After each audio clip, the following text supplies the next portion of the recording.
Hello, this is Garrett. So I took a video blog earlier today. It was my first one, and I noticed a couple of things in watching it that I didn't like. First being that I said and quite a bit.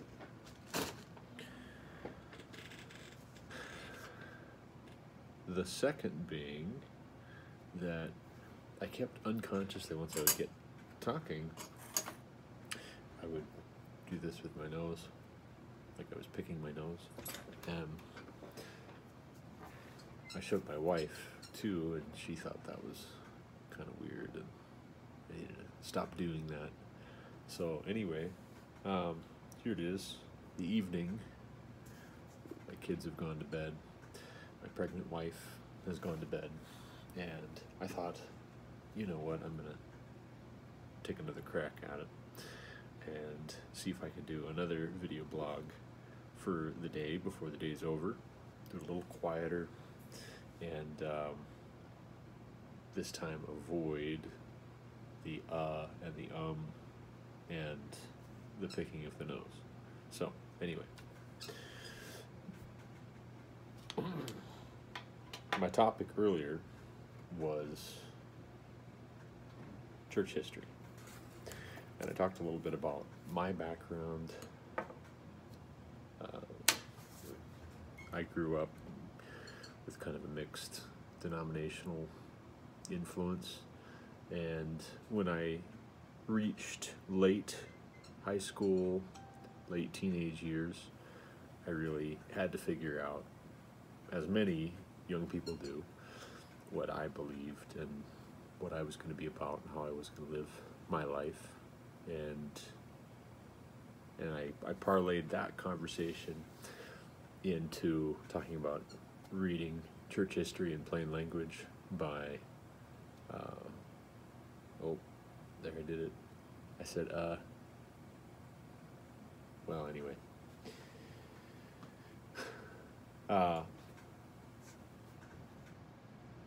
it's just so, it's hard not to say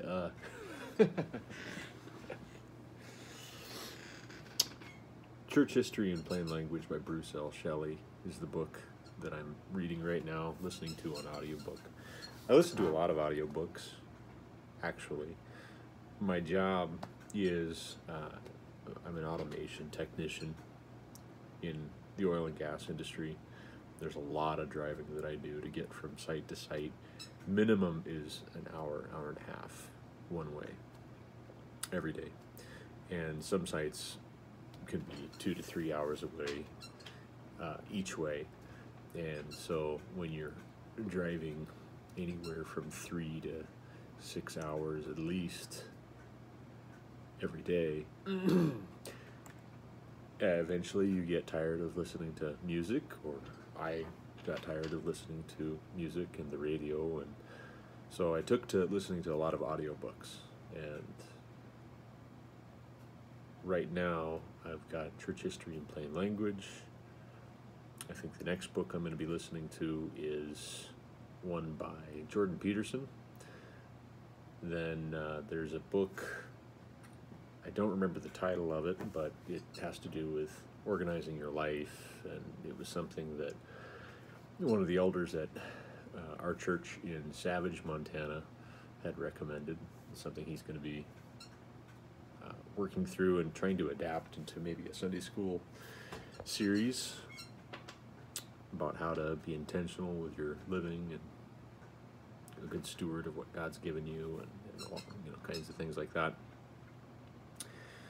But I just wanted to talk a little bit more about why I'm video blogging. So, as I mentioned in my last video, I've been writing since junior high, off and on. It started out with me engaging friends of mine. I was part of a discussion board for an online gaming clan. We played strategy games, and there was a first-person shooter for the computer called Counter-Strike. And then we played Battlefield 1942, the original. We played Age of Empires. We played Command and Conquer. We played Halo. And then we also had, so we would get together in one of my friends' homes every so often, get our computers. We'd hook our computers up together in the same room, and then drink just copious amounts of Mountain Dew, eat lots of pizza, stay up all night, and it was a blast. I really, really enjoyed it. But we had a discussion board, part of that web clan, gaming clan, and we were all from Christian homes, and so we would discuss, anything from video games to music to movies we liked to theology. What does the Bible say about this, that, or the other thing? And as I mentioned in my last video, I grew up going to a lot of Answers in Genesis events, and so at one point I was hungry for a little bit more. I'd kind of cut my teeth on discussing things with my friends who were all around my age, and we're all high schoolers, and so I decided to kind of branch out and went on a website for scienceforums.net, and it's this global international group of different scientists, professional scientists, and we're talking about literal rocket scientists and microbiologists and astrophysicists and different people like that, and they're in the Netherlands, and they're in Japan, and they're all over the U.S., and they're all over the world. And so I thought, having grown up being reasonably well educated, I think, being smarter than your average bear, and having been exposed to the Answers in Genesis material, where I was being told that secular science really bluffs a lot more than most people realize.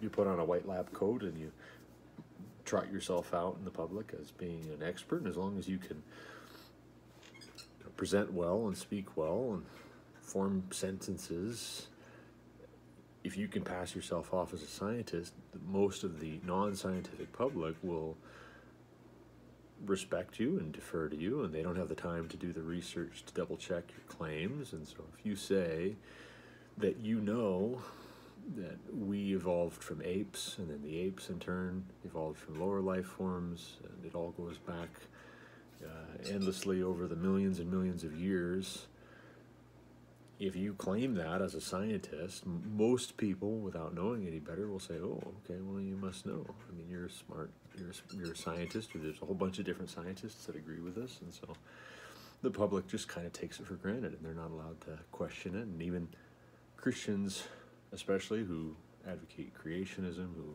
argue against evolutionary thinking, they get laughed out of academia and public life in general if they say, this is what I believe. I believe in a 6-day literal creation. When I read in Genesis that God created everything in 6 days and rested on the 7th, that's what I believe, and science must be interpreting the evidence incorrectly. And let's take a second look at how you're interpreting the evidence.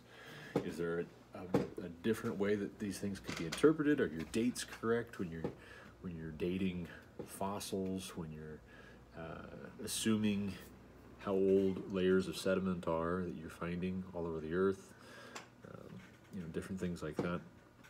So anyway, I jumped into these science forums, and I started asking questions that I had been raised to ask, and I was amazed because I was expecting a debate.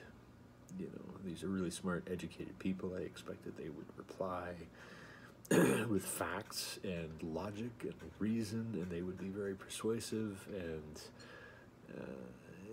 and then I would have to contend with that. I was looking for a challenge, and instead it was fluff and abuse, and I was bringing more substance than they were, and they weren't willing to talk about it. And so I came away from that feeling very disillusioned with how smart the experts can be.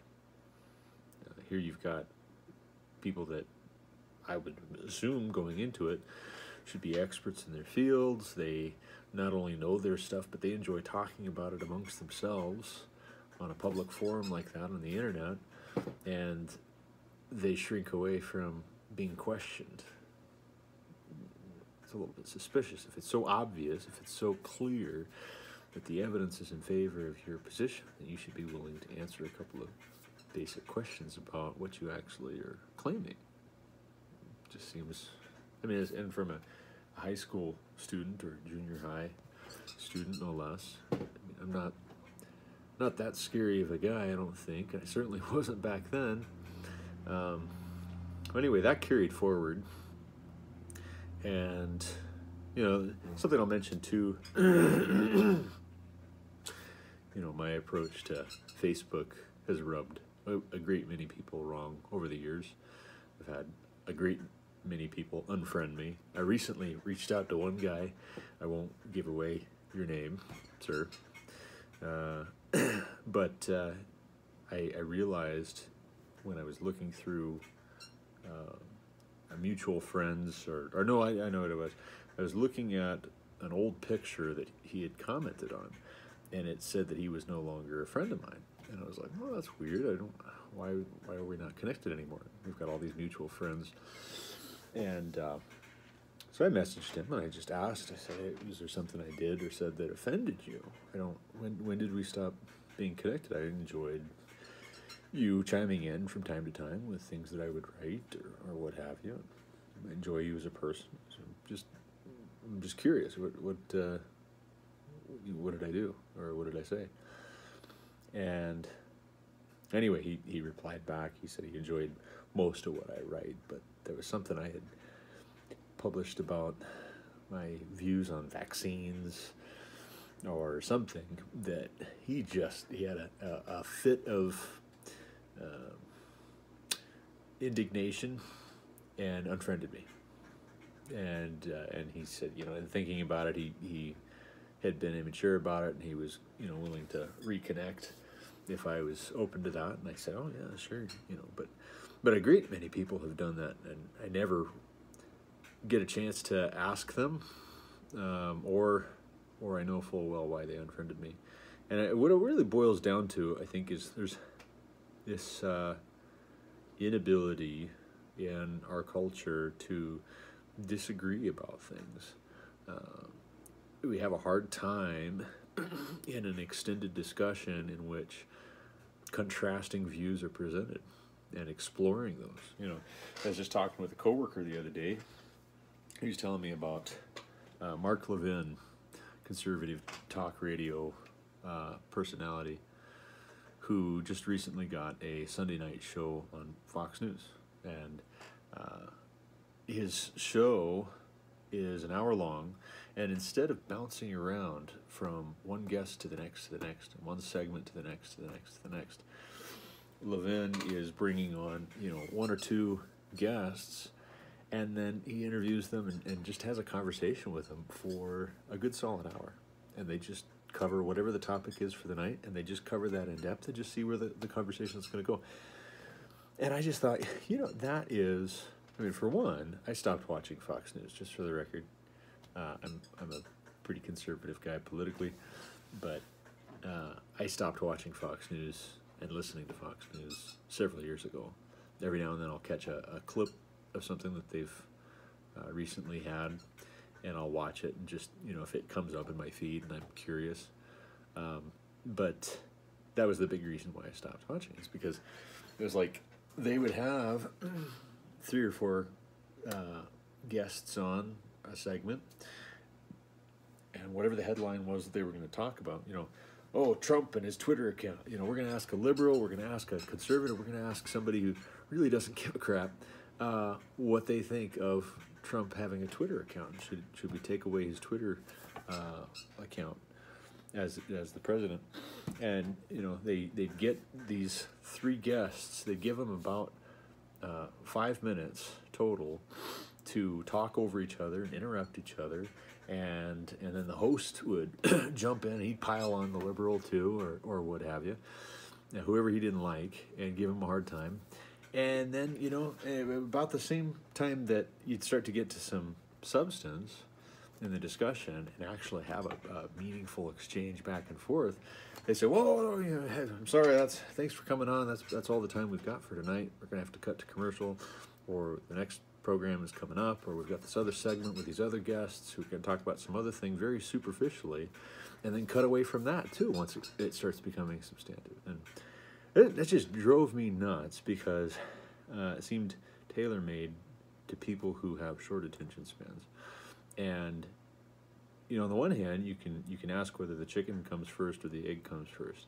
You have people with short attention spans, and then this is what they are demanding of media, or and then the media is recognizing that fact, and then they tailor make their programming to suit that. Or do you have media marketing itself to the lowest common denominator, whoever's going to have the shortest attention spans, and as a consequence of them doing that, then they influence everyone else to have progressively shorter attention spans, and not to challenge themselves, not to expect more, not to desire more in-depth analysis and meaningful dialogue. Regardless of which comes first, the chicken or the egg, I think what Levin's doing, I haven't watched his program, because again, I don't get Fox, and I'm not, I support what I hear he's doing, but not enough to feel like I need to go and seek it out. But I hear that, and I think, that's really great.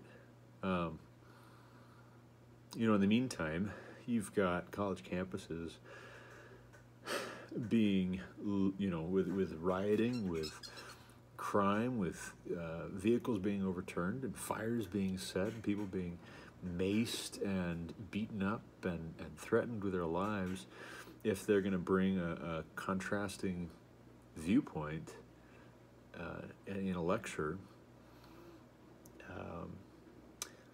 There's something really fundamentally broken about how we've come to see free speech, public discourse, disagreement in this country. And I think, honestly, part of it is the echo chambers we create in social media, in other forms of media, where the voices we want to hear, the voices that are telling us what agrees with us, those we amplify. We turn those ones up. And then we unfriend, we block, and we turn down the volume on those who challenge us and who disagree with us and who present a contrasting worldview. And I think that's such a loss to all of us. In 3.5 years of blogging now at On the Rocks, that's one of the things that we said very early on. We didn't just want to present our opinion on this or that subject.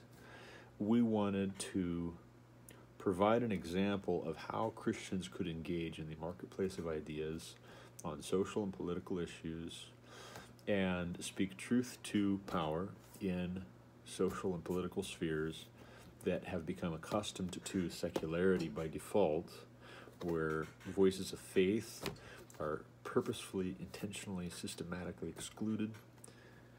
We wanted to bring representation into those spheres.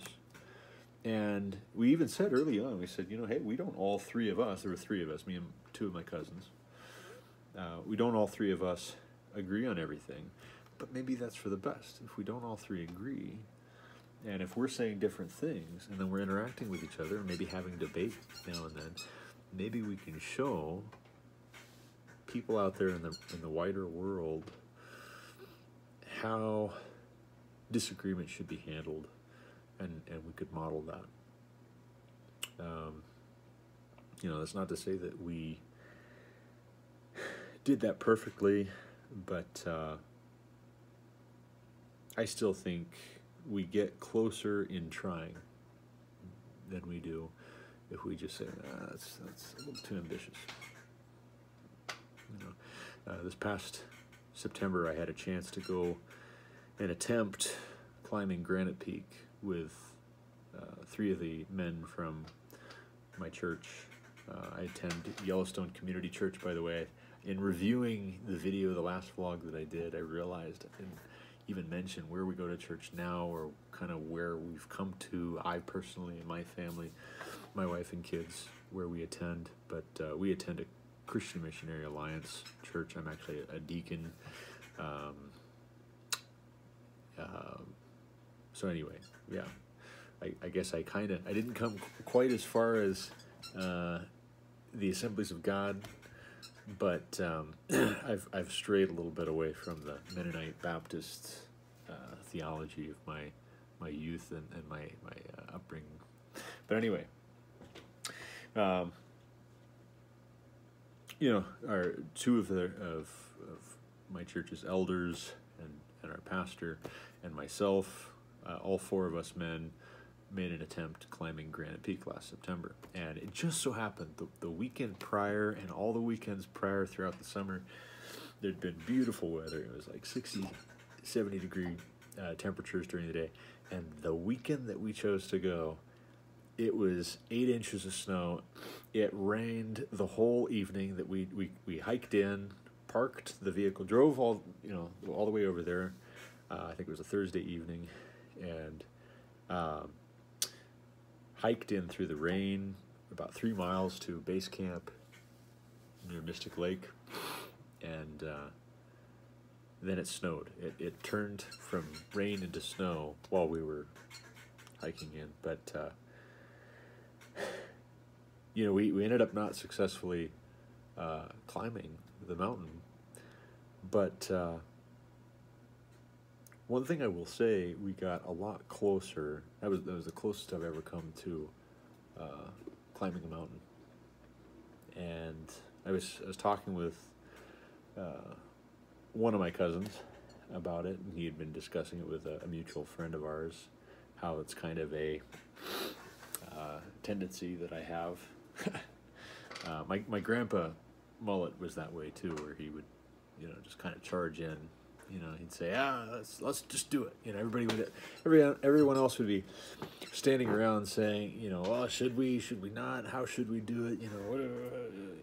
Debating and deliberating endlessly, and then he would just kind of charge in and say, well, I'm just going to start doing it, while the committee's deciding, and then everybody else would just kind of, oh, I guess we're doing it, And then you're confronted with a choice, and he was, a pretty forceful guy, confronted with a choice of, do you jump in there and you help him, or are you going to try and stop it? The decision in front of you would change suddenly when my grandpa would charge in and just start doing it. And nobody's successful 100% of the time, and I'm not successful 100% of the time, but there's a Wayne Gretzky quote that Michael Scott on The Office likes to quote in one of the episodes, and that is, you miss 100% of the shots you don't take. And I think that's very much relevant. If somebody comes up to you, and I was approached by my pastor and one of the elders, and they said, several months before we attempted Granite Peak, hey, Garrett, how would you like to climb Granite Peak with us? And it was a Sunday morning, and I didn't even know where Granite Peak was. I didn't know it was the tallest mountain in Montana. And I'd never been mountain climbing before, but I thought, well, hey, if they're asking me, then it must, obviously people do it. If they're asking, then it must be something that is possible. And they wouldn't ask me if it wasn't realistic for me to do it. And so I was like, oh, yeah, sure. Why not? So also with the blog, we had this big, ambitious goal of challenging the culture that we have grown up in to take a second look at the way that we do business, at the way that we conduct our lives, in the way that we orient ourselves, in the way that we evaluate one another, in the way that we interact, in the way that we relate to God, who made us, who created us. There's so many things that are broken about this country. And as Christians, whether you act or you don't act, somebody's going to criticize you. The non-believers, the atheists of the world, the agnostics, and many of them I've met and chatted with and read. Whether you sit there passively on the sidelines or you jump in there and you get engaged, they're going to mock you. There's no safe space for your faith, because you having chosen to believe what you believe is inherently offensive and distasteful. So if you're damned if you do and you're damned if you don't, you might as well just do, right? Do what you feel convicted to do, and then let the chips fall where they may. But anyway, back to the topic at hand, this video blog. The last one I did, it's been up for 3 hours. I'll hit refresh here. It's 15 minutes, 24 seconds. It's been up there for 4 hours. 8 views. Not hugely successful so far, but the same kind of decision-making process was necessary when I started writing for On the Rocks. And the same decision-making process has been central to my Facebook activity for the past, I've been a member of Facebook since 2006, so probably the past dozen years that I've been approaching Facebook as a way to engage in the public discourse. Everyone else is posting pictures of cats and letting everyone know what they had for lunch and for dessert, and it's not even to brag. I mean, it's to most people it wouldn't be a brag, it would be a confession, an embarrassing confession. I approach Facebook as an academy or as an arena. Arena is probably a better word for it. You have these ideas that are thrown out there, these attitudes that are communicated, and these beliefs, these assertions, even if they're just implied. People saying, this is what I'm about, this is what I value, this is what, this is what's right, and this is what's wrong, and this is what is good, and this is what's bad. And there's so many opportunities in that to ask questions or to present contrasting views. And as a Christian, my opinion is not gospel. I'm pretty confident in stating my opinions, and I think I'm okay with being able to word them well. But none of that confidence should be mistaken for me supposing my opinions are on par. I don't want to be a new pope or a dictator or anything of hey, here's what thus saith the Garrett. Garrett chapter 4 verse 32 or whatever. Um, but, you know, in writing for the blog, in using Facebook as an opportunity to kick around ideas and discuss things and have a back and forth and meaningful exchange, try to be the change I want to see in the world. You know, I've had to wean myself from this idea that other people approving is a precondition. And what do I mean by that? I mean,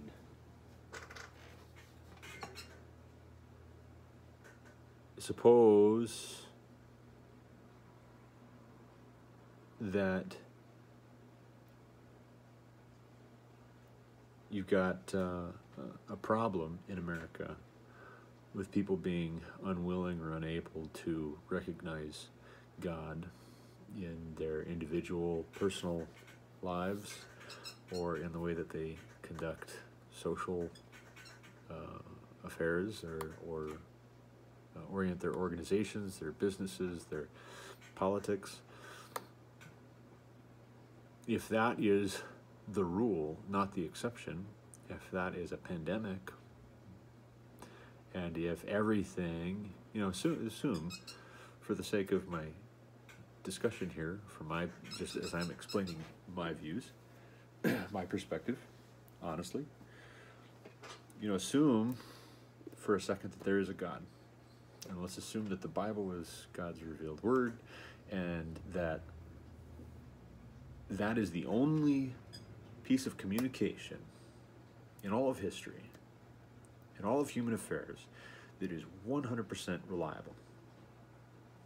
You know, I think the Declaration of Independence is a great document. I think the Bill of Rights is a great document. You know, there's several books that I think are just masterpieces. Huge fan of quality fantasy like Lord of the Rings. I think Tolkien was a genius. I think C.S. Lewis had an absolute gift. But they were men, and the founding fathers were men, and I'm sorry, I mean, nothing is sacred unless God himself says it's sacred. I reserve the right to disagree with anybody and everybody about anything that I genuinely think they're mistaken on, even if it's a small minor point. If I agree with 95% of what you said, but there's 5% that's like, I don't think that's quite right, you know, why should I bow and scrape over the 5% just for the sake of the 95%? Now, that 5% could be really important, and you know, honestly, like it's better for all of us if I have the courage and you have the humility for me to be able to disagree with you and say, I think you're mistaken. So,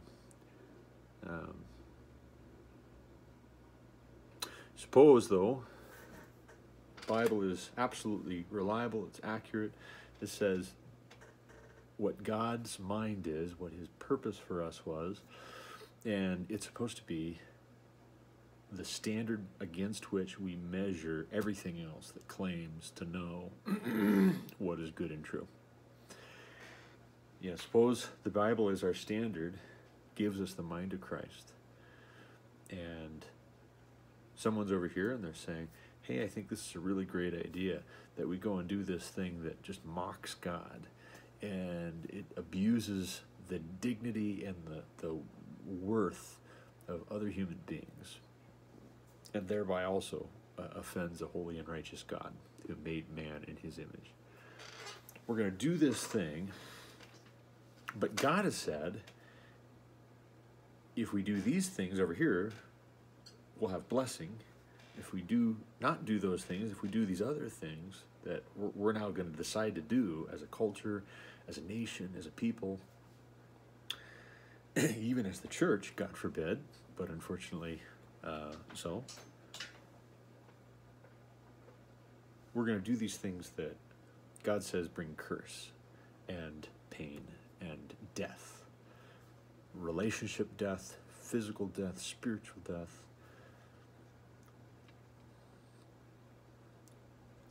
Suppose that the standard has become, even if you personally disagree with, pick an issue,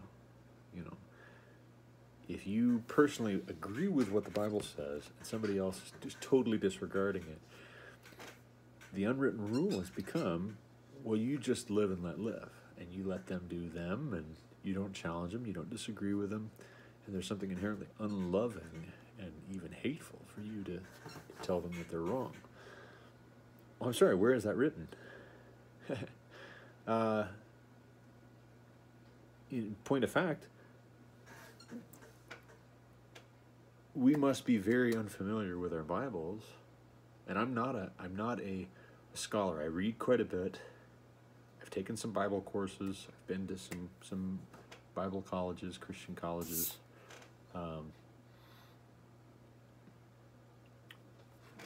If I can see these things clearly, I don't think it should be too hard for everybody else, because I don't think I'm that much smarter than most other people. I really don't.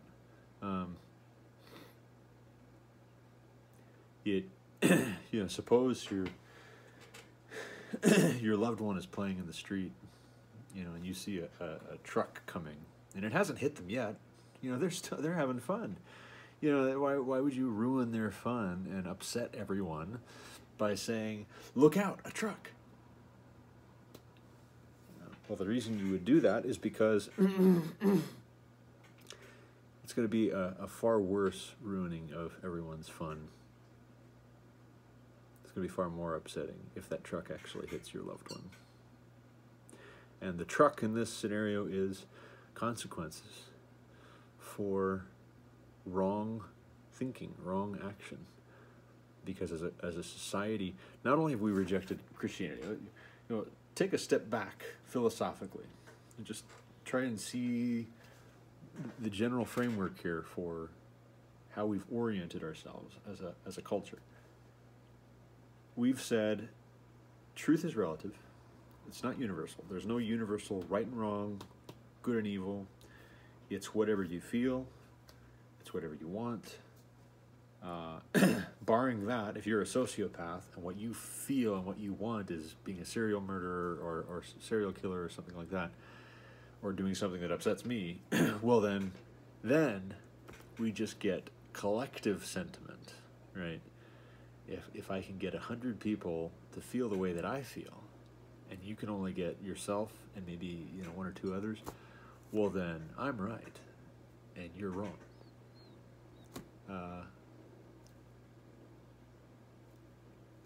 Sorry, how many people on the Titanic felt like they were going to hit an iceberg that night? The Titanic was this unsinkable ship. And, imagine a scenario in which the lookout sees this giant hunk of glacial ice up ahead, and they sound the alarm, and everybody else just says, "Well, it's true for you. Yeah, maybe you are going to hit an iceberg. Not me. I'm busy doing other stuff. I don't see an iceberg. It doesn't exist unless I can see it." And you can quibble if you want, and you can say, "Well, that's not what we're talking about." Spiritual reality, good and evil, it doesn't work like that. Well, does it? Maybe that's the iceberg, and you can't see it because you're below deck playing cards, listening to the orchestra. You're entertaining yourself because we've become a culture that is technologically advanced. We're comfortable. We've got our streaming Netflix and our Amazon Prime, and I got a call from DirecTV today just asking if I would be interested in coming back. I was a customer of theirs for 4 years, a loyal customer. We really thank you for all your faithful years of paying us money. And we'd like you to go back to paying us money, is what that call was. They've got some new streaming service too now. I guess it's DirecTV Now or something. Clever. But we've become so used to instant gratification, and we can just pick whatever it is we want and have it now, that we've become ignorant that not everything in the universe works like that.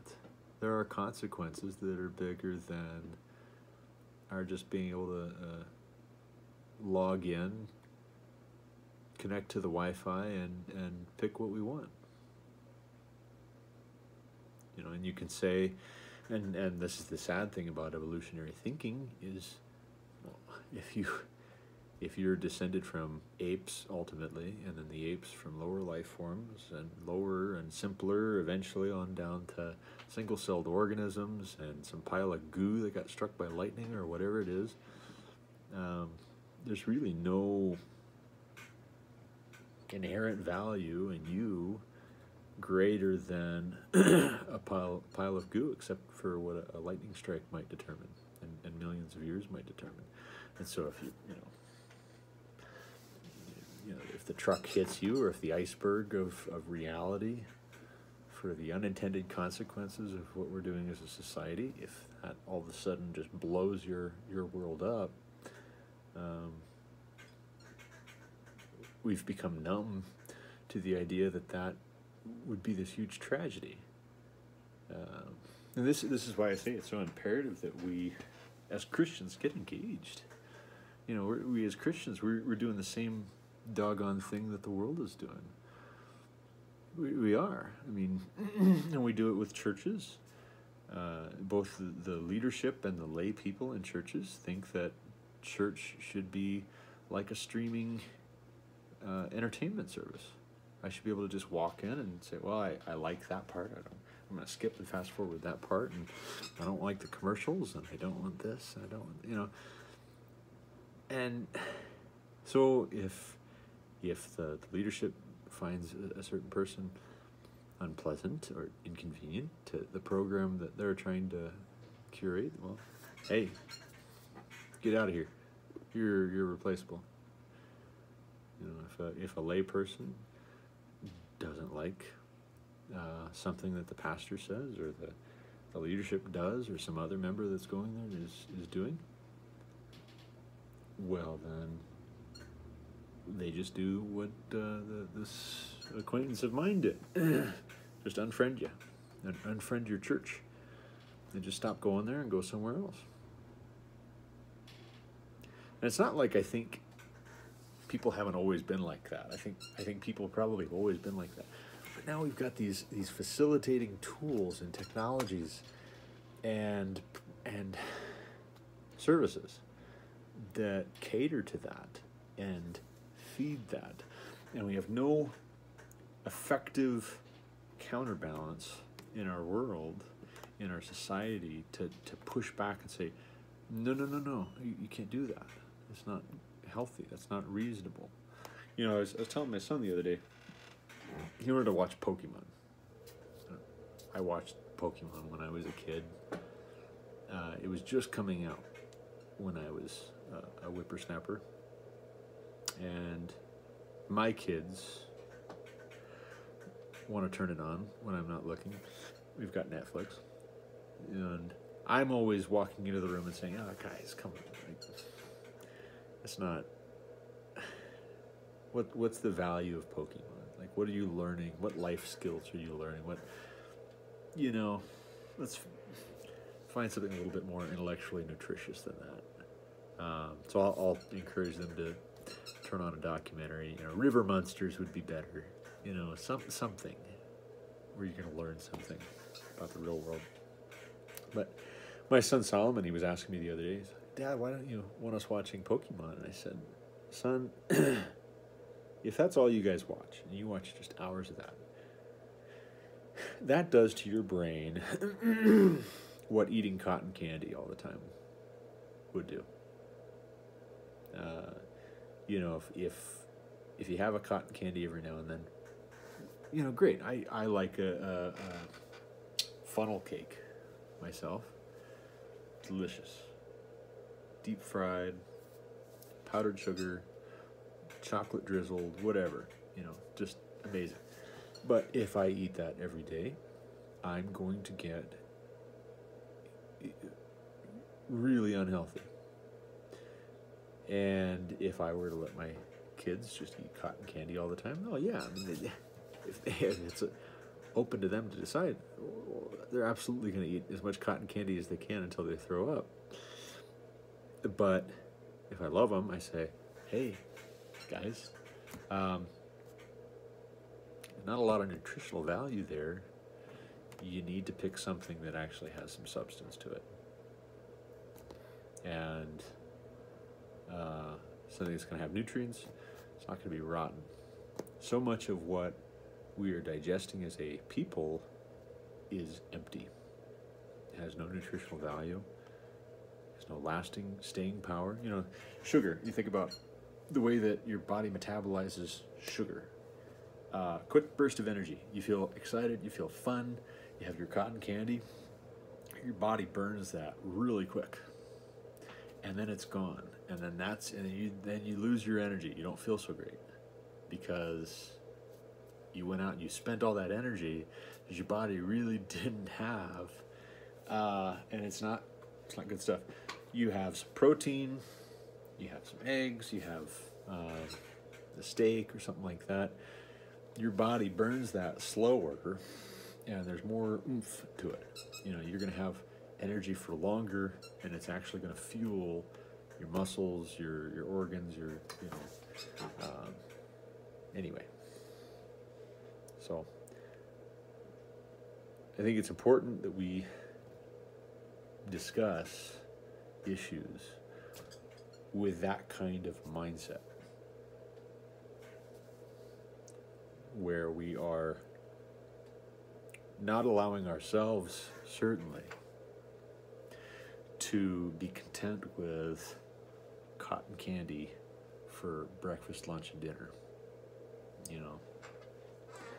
That we, in our conversations, we're not so superficial and vacuous that the first sign of disagreement just really blows up our whole day.